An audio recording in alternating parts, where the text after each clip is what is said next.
이름으로 환영합니다. 여러분 참 잘 오셨습니다. 제 얼굴만 봐도 은혜 충만한 게 느껴지시죠? 예. 저만 이렇습니까? 우리 주변에 계신 분들도 다 충만한 것 같습니까? 예. 그러면 우리 한번 축복합시다. 당신은 하나님의 축복의 통로입니다. 이렇게 한번 옆에 계신 분들에게 축복해 주시기 바랍니다.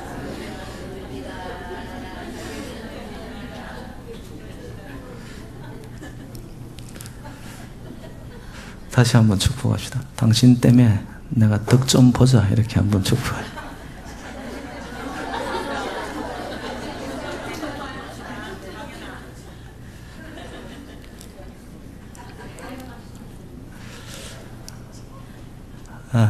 여러분 그 은혜 받는 것도 힘들지만은 그 은혜를 유지하고 지켜가는 것은 훨씬 더 힘듭니다. 가족 수련회를 통해서 화합하고 하나 되고 사랑에 온전히 매는 띠로 저희들이 연합되었는데, 여러분 이 은혜가 성전에서 가정에서 여러분의 삶의 현장 속에서 계속해서 유지하고 지켜나갈 수 있기를, 그러려면 저와 여러분 오늘 우리의 찬양 그대로 내 마음속에 하나님의 평강이 충만할 수 있기를 주님의 이름으로 축복합니다. 여러분 이런 일을 겪어본 적이 있으실 거예요. 어느 날 친구 집에 놀러 갔는데 피아노가 눈에 들어옵니다. 그래서 친구에게 누가 저 피아노를 치는 거지? 그렇게 물었을 때 그 친구가 아무 말도 없이 갑자기 피아노 있는 데 가서 딱 앉더니만 라흐마니노프의 그 광시곡을 멋들어지게 연주를 하는 거예요. 속으로 놀라가지고 말도 못하고 있는데 친구가 고개를 돌리면서 묻습니다. 너는 다룰 줄 아는 악기가 뭐야? 살짝 얼굴이 빨개지면서 초등학교 시절 피리를 꽤 잘 불었다는 사실이 생각이 났어요. 근데 부끄러워서 말은 못하고 그냥 멈칫했던 그런 이런 경험들이 있으시죠? 산호라면 자신 스스로가 아무 재능도 없다라고 느껴지는 그 무능력한 그때에 여러분 우리의 마음의 무게가 있습니다. 더 나아가서 기대가 있었는데 그 기대에 이르지 못하고 하는 일마다 이상하게 꼬이고 해서 어떤 실패자로서의 삶의 흔적들, 그리고 더 나아가서 이런저런 여러분 인생에 비껴갈 수 없는 무게와 또한 때때로 밀려온 인생의 풍상 앞에 우리의 삶이 이렇게 움츠러들어 있는 사람들이 있을 겁니다. 오늘 그런 분들에게 말씀을 들을 때 하늘의 위로와 용기와 더 나아가서 희망이 있으시기를 주님의 이름으로 축복합니다. 많은 이들은 이렇게 생각합니다. 하나님이 쓰시는 사람들은 특별할 거야. 그런 사람들은 뭔가가 있을 거야. 그리고 하나님이 쓰시는 사람들은 하나님이 뽑을 때 보면은 그 기준이 너무 높고 엄격해서 나 같은 사람은 아마 힘들 거야. 또한 많은 자들이 하나님을 숨기고 싶지만 나 스스로 나는 자격 없는 자라고 쉽게 자기 스스로를 방주해버릴 때가 있습니다. 여러분 제가 명확하게 말씀드릴 수 있는 것은 신앙의 여정은 자격으로 가는 것이 아닙니다. 신앙은 하나님이 우리에게 값없이 베풀어주는 은혜와 사랑으로 가는 길이 바로 믿음의 길이요 신앙인 줄로 믿습니다. 여러분 만약에 저와 여러분이 어떤 자격을 갖추어야 된다면은 여러분 예수 믿는 것조차 얼마나 힘겨운지 모릅니다. 근데 저와 여러분들이 이런 자리에 있을 수 있는 것, 이건 전적인 하나님의 은혜인 줄로 믿습니다. 근데 이제 사람들이 자기 스스로의 자격에, 그리고 자꾸 어떠한 이 나타나는 성과적인 여러분 기준에 우리의 마음이 뺏기는 자들은요, 이런 생각을 자주 합니다. 아, 나는 이미 늦었어. 내가 한때는 참 순수하고 열정도 많았었는데 이미 종료 휘슬이 울렸고 게임은 끝난 거야. 여러분, 정말 인생이 그렇게 끝난 건가요? 또 어떤 이들은 이렇게 고백합니다. 아, 하나님이 나를 원하실 리가 없지. 내가 어떻게 살아왔는지 하나님 알고 계시는데, 내가 어떤 짓을 했는지, 그러면서 자꾸 자기 스스로를 짙은 죄책감에 사로잡히게 합니다. 그리고는 마음으로 이렇게 생각을 합니다. 하나님은 나를 포기하셨을 거야. 아니, 나를 미워하실 거야. 나는 절대 그분의 기준에 도달할 수 없어. 나는 실수를 너무 많이 했어. 사람들에게도 인정받지 못하는 난데 내가 무슨 하나님의 일을 할 수 있겠어. 그런가 하면 어떤 사람들은 또 이렇게 생각에 잡힙니다. 사람들은 내 죄를 잊지 않을 거야. 어떤 과거 때문에 스스로 하나님을 섬길 자격이 없다라고 단정하고 인생을 닫아버립니다. 그런데 불행한 것은 그런 사람들이 예수를 믿는 자들 중에도 생각보다는 많다는 거예요. 여러분, 과거의 짐이 어떤 게 있을까요? 거짓말이나 남을 속이는 기만? 여러분, 그렇게 따지면 아브라함과 이삭 말입니다. 자기 아내를 누이로 속이면서까지. 나의 더러운 과거 때문에 내 인생은 안 돼? 여러분, 그렇게 말한다면 기생 라합은 도대체 어떻게 하나님에게 쓰임받는 축복의 도구와 통로가 되었습니까?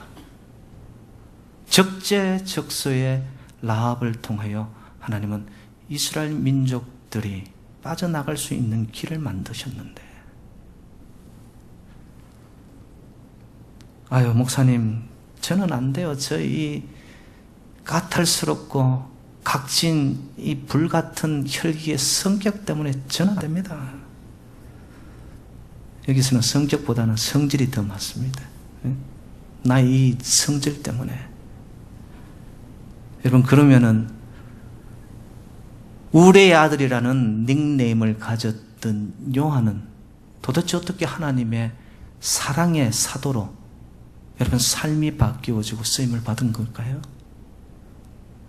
그는 한때 혈기가 왕성하여서 여러분 하늘에서 우레가 떨어지듯이 그 성질을 이기지 못해가지고 그런 그가 여러분 하나님을 만나 하나님은 사랑이라고.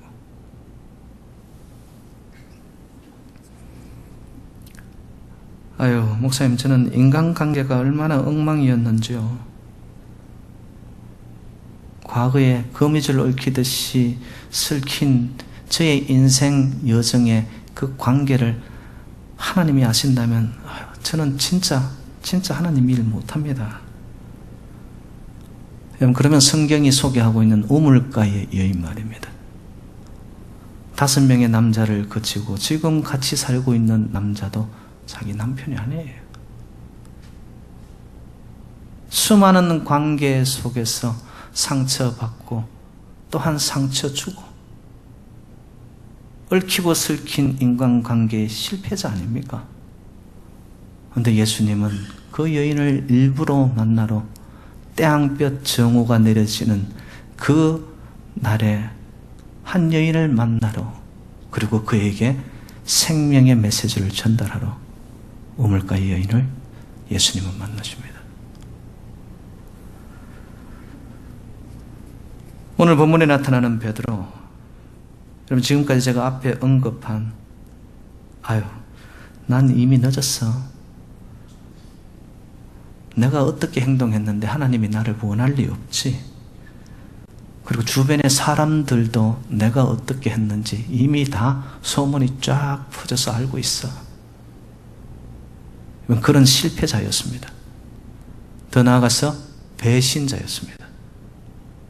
예수님을 3번이나 모른다고 어린 계집종 앞에서 예수님을 부인하고 심지어는 저주까지 하는 겁쟁이로 떨어집니다. 여러분 아시지 않습니까? 베드로는 예수님이 고르고 고른 자 중에 수제자였습니다. 그리고 그를 반석이라고 이야기를 하면서 예수님이 친히 아꼈던 자, 바요나 시모나. 근데 그가 예수님을 등지고 자기 길을 고집합니다. 근데 오늘 본문에서 내가 나를 사랑하느냐라는 예수님의 3번 물음 앞에 베드로는 자신의 과거가 파노라마처럼 지나가면서 등골에 식은땀이 쫙 흘렀을 겁니다. 예수님을 떠나 나는 고기 잡으러 가노라. 이전에 자기에 있었던 삶의 자리로 떠나서 밤새 그물을 내려 고기를 잡는데 잡은 것이 하나도 없는 인생이 되어버립니다. 여러분 기억하세요. 하나님을 떠나 아버지의 품을 떠나 마이 웨이로 내 원하는 식으로 내가 고집하여 살면은 뭔가가 될 것 같아요. 이룰 것 같죠. 사람들이 나를 알아줄 것 같죠. 아닙니다, 여러분들.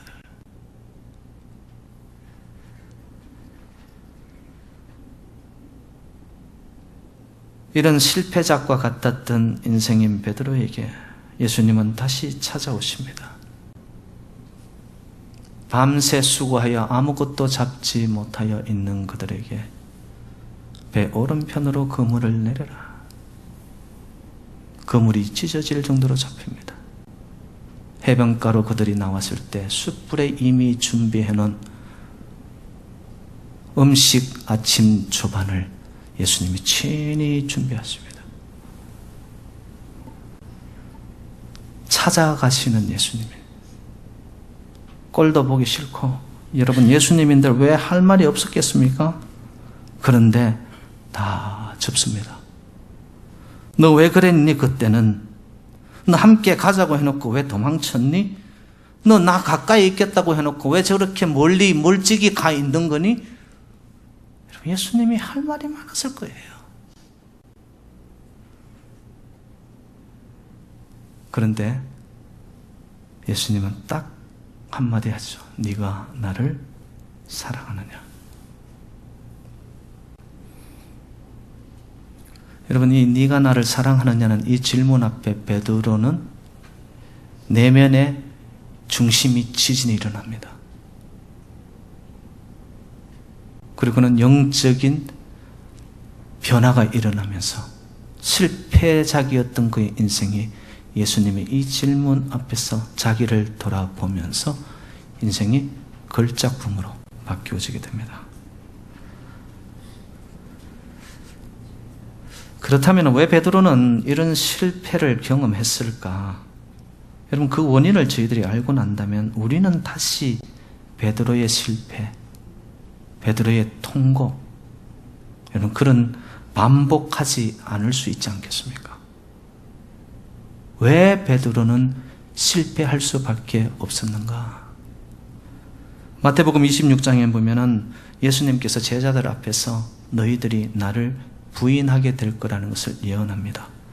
그때 베드로가 26장 33절 말씀에 의하면 이렇게 대답합니다. 베드로가 대답하여 이르되 모두 주를 버릴지라도 나는 결코 버리지 않겠나이다. 자기 자만감입니다. 여러분, 내가 내 자신을 믿을 수 있나요? 내가 내 마음, 내 마음의 결단, 더 나아가서 내 마음의 도덕성, 여러분 이런 것을 여러분 스스로가 여러분을 믿을 수 있나요? 베드로처럼 결코 나는 주님을 떠나지 않고 버리지 않겠다라고 큰 소리치며 장담합니다. 여러분 그럴 정도로 저와 여러분들 우리 스스로가 내가 나를 믿을 수 있나요?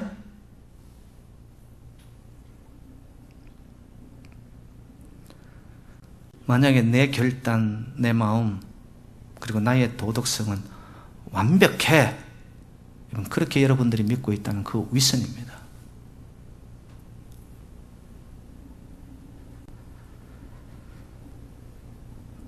그럼 베드로가 26장 35절에 또 이렇게 얘기합니다. 베드로가 이르되 내가 주와 함께 죽을지언정 주를 부인하지 않겠나이다. 결코 내가 버리지도 않겠다. 이제는 죽을지언정 내 목숨 다한다 할지라도 저는 예수님 결코 부인하지 않습니다. 자기의, 자기 용기, 더 나아가서 자기 열심, 자기 욕심에 근거하고 있었던 베드로의 인생은 뭔가를 하는 것 같았지만 그것이 하면 할수록 예수님과의 그 중심과는 멀어지고 있었던 거예요.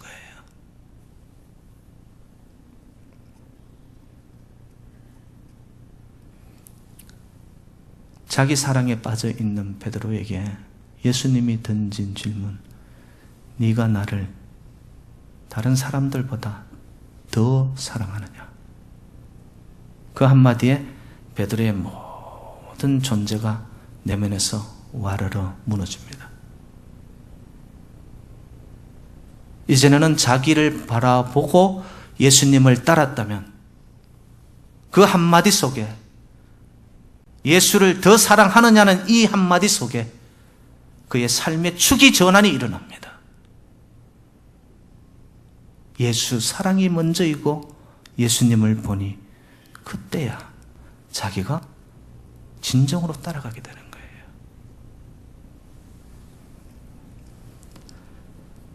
여러분 수영을 배워보신 적 있을 거예요. 수영을 가르치는 사람들의 대부분의 공통점이 뭐냐면 어른들은 이 가르치기가 너무 힘들다는 거예요. 왜냐? 자기 딴아는 수영 좀 한다 이거예요. 근데 한다는 그 수영이 전부 다 받들이면 개헤엄을 하는 거예요. 개헤엄을. 나갈 수 있어요? 없어요? 혼자 그냥 깨고리 헤엄을 하고 있는 거예요. 멀리도 못 나가면서. 어설프게 아는 것 때문에 앞에 선생님이 이야기하는 대로 안 하는 거예요. 근데 여러분 꼬마들 말입니다. 어린아이들은 백지상대. 선생님이 이야기하는 대로 그 동작 하나를 그대로 따라하는 거예요. 몇 개월 지나면 아이들이요 완전히 물에서 노는 물개가 다 돼버려요. 물에 있는 것이 더 즐거운 거예요. 여러분, 우리가 예수를 믿으면서 가장 근본적으로 문제가 뭐냐? 어설프게 아는데 그 어설프게 아는 것이 전부인 것처럼 생각하는 거예요. 내가 사랑하는 것이 남들이 사랑해야 된다고 생각하고요. 내가 아는 것이 다른 사람들보다 더 맞다고 생각하고요.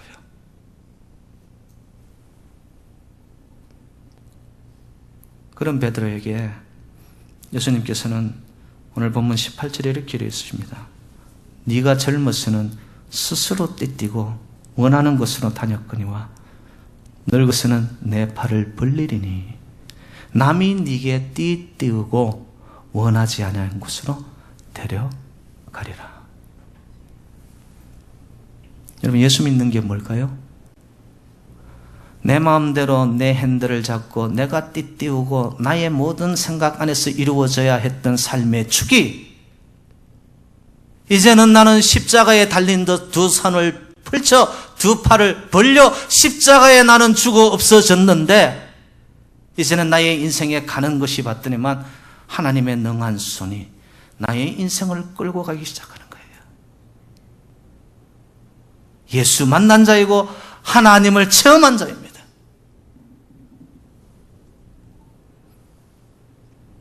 저와 여러분의 삶의 모든 주도권을 하나님께 맡겨드리는 이러한 체험과 인생의 전환이 없고서는 여러분, 우리의 인생은 아직도 내 것이라고 믿고 고집 부리는 거예요. 그래서 웬만해가지고는 어설프게 아는 것을 자꾸 주장하는 거예요.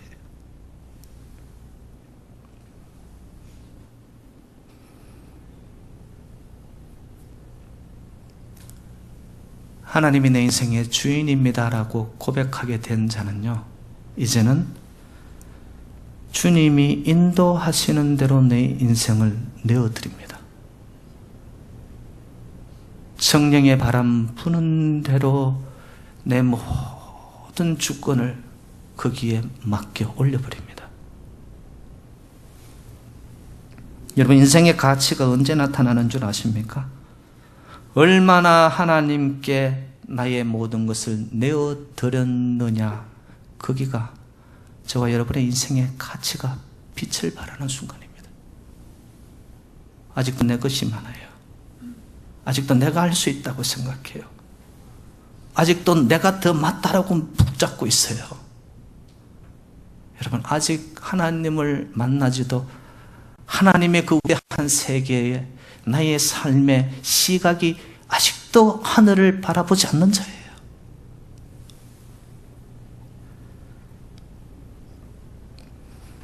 내 삶을 내어드릴 수 있는 이유가 있다면 그것은 바로 사랑하기 때문에 그렇습니다. 그래서 내가 나를 더 사랑하느냐는 예수님의 질문인 아가파오메, 그 질문은 인류에게 던지는 하늘의 놀랍고 위대한 고귀한 질문입니다. 여러분, 인생의 문제는 어디서 생기는 줄 아십니까? 사랑에 있더라고요. 사랑에. 무엇을 더 사랑하느냐? 누구를 더 사랑하느냐? 내 물질을 어느 곳에 사랑하는 곳에 쓰는 거예요. 시간도, 노력도.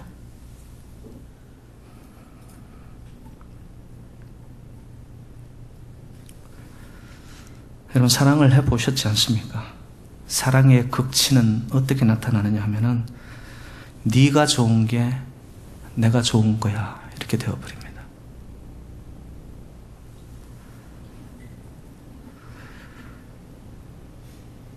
본문 17절에 보면 예수님께서 사랑의 질문을 세 번째 던집니다. 그런데 17절에는 다뭇 분위기가 달라요. 베드로가 근심하여 이르되 주님, 모든 것을 아시오매 내가 주님을 사랑하는 줄을 주님께서 아시나이다. 이게 무슨 말이에요? 이제는 내 마음을, 내 중심을, 내 삶을 주님께 다 드렸습니다. 주님, 이제는 아시겠지요? 여러분, 놀라운 게 뭐냐? 내 마음의 중심을 주님께 다 드리는 그 순간에 삶은 진실해집니다. 그것이 진실이고 여기에서 다시 시작할 수 있습니다.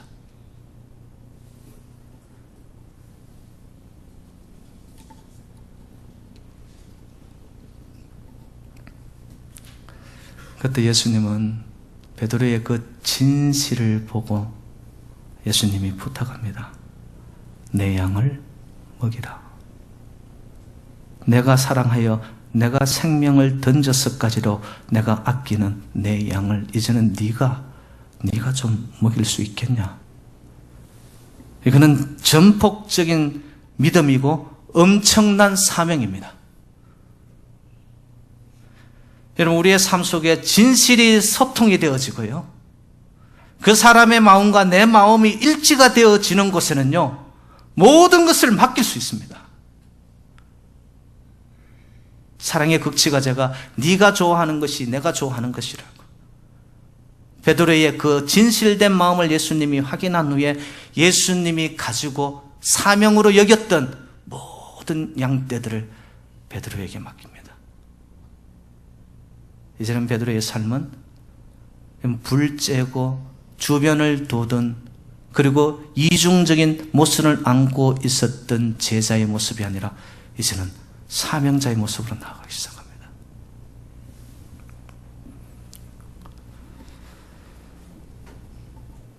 여러분, 사람들은요, 심판 앞에서는 변명이 많습니다. 해초리를 들려고 하면은 아이들이 자기가 안 했대. 변명이 많아집니다. 그리고 율법 앞에서는요, 원망이 많아집니다. 남 탓을 합니다. 그런데 여러분, 은혜와 사랑 앞에서만 한 존재의 진실이 나타납니다.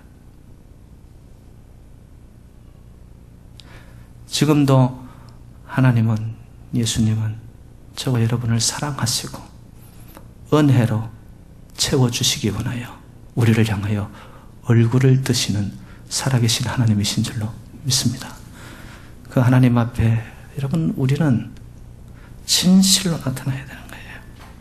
그 진실함이 있을 때 나를 따르려거든 자기를 부인하고 자기 십자가를 지고 따를지니라. 그 진실이 만나는 곳에 셀프 디나이얼이 일어납니다. 나의 약함조차도 부끄럽지가 않아요. 숨기는 게 없어져요. 그런데 나의 약함, 그것이 강함이 되기 시작합니다. 나의 부끄러운 것이, 나의 실수가, 그것이 사람들에게 전달이 되어지는데 그것으로 인하여 윤활유가 되어서 공동체가 여러분 이상하게 뭉쳐지고 하나가 되기 시작합니다. 진실이 있는 곳에 나타나는 아름다움입니다.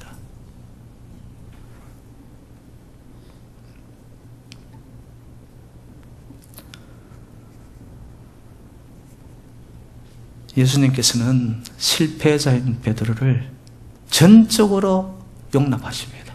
Total acceptance. 아직도 흠집투성이고요. 아직도 마음에 안 들어요. 그런데 예수님은 그 베드로를 그대로 와락 안아버립니다. Total acceptance. 그 은혜와 사랑을 만난 베드로는 이제는 삶이 Total discipline. 점검 같은 과정을 통해 불가마 속에서 시련을 통해 실패를 통해 좌절과 절망을 통해 그의 인생은 이제는 거듭나기 시작하는 훈련이 생기는 거예요. 경건의 훈련. 그리고 나서 마지막이 뭐냐? Total commitment. 자신을 사명자로 이제는 내어놓는 거예요. 여러분 아시죠? 베드로는 예수님이 죽으신 그 십자가에 똑같이 달릴 수 없어 그는 머리를 아래로 하여 거꾸로 십자가에 매어 달려 죽습니다. Total commitment.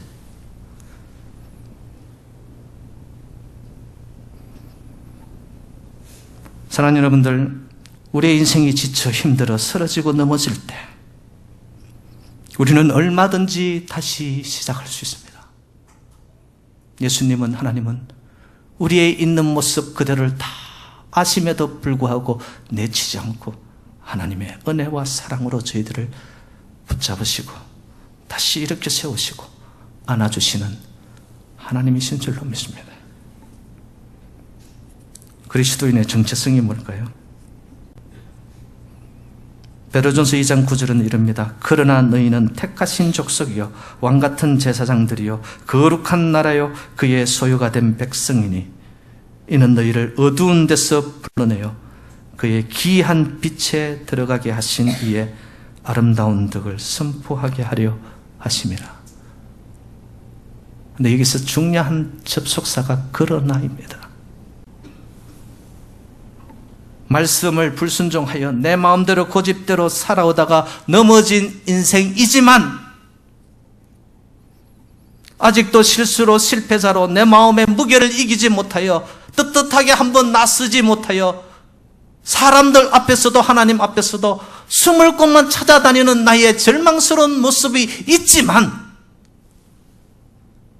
그러나 하나님은, 예수님은 저와 여러분들을 택하신 족속으로 왕같은 제사장으로 거룩한 나라로 그의 소유된 백성으로 삼아 주시는 줄로 믿습니다. 그리하여서 어두운 데서 불러내어 실패와 아픔과 눈물과 좌절과 쓰라림과 그 누구에게도 말할 수 없는 인생의 무게 때문에 죽고 싶어 했던 그 순간들의 아픔조차도 이제는 기이한 빛에 들어가게 하셔서 우리를 여전히 선택된 자로 삼아주시는 하나님의 은혜와 사랑이 우리의 실패보다 훨씬 크다는 것을 믿으시기를 주님의 이름으로 축원드립니다. 그렇구나. 나는 여전히 하나님이 선택하여 주시는구나. 여전히 하나님이 나를 자녀 삼아 주시는구나. 여전히 하나님은 동일한 은혜와 사랑으로 나에게 베풀어 주시는구나. 여러분, 오늘 나를 위해 찢기시고 나를 위해 흘리신 예수의 피와 살을 먹을 때에 그 사랑과 은혜가 충만하여져서 저와 여러분의 인생이 쫄작품이 아닙니다. 실패작이 아닙니다. 나는 하나님의 왕같은 제사장, 택하신 족속, 거룩한 나라, 소유된 백성이 된 하나님이 우리를 작품으로 여기시사 최고의 걸작품들이 바로 저와 여러분 새누리 재단이 되시기를 주님의 이름으로 축원드립니다.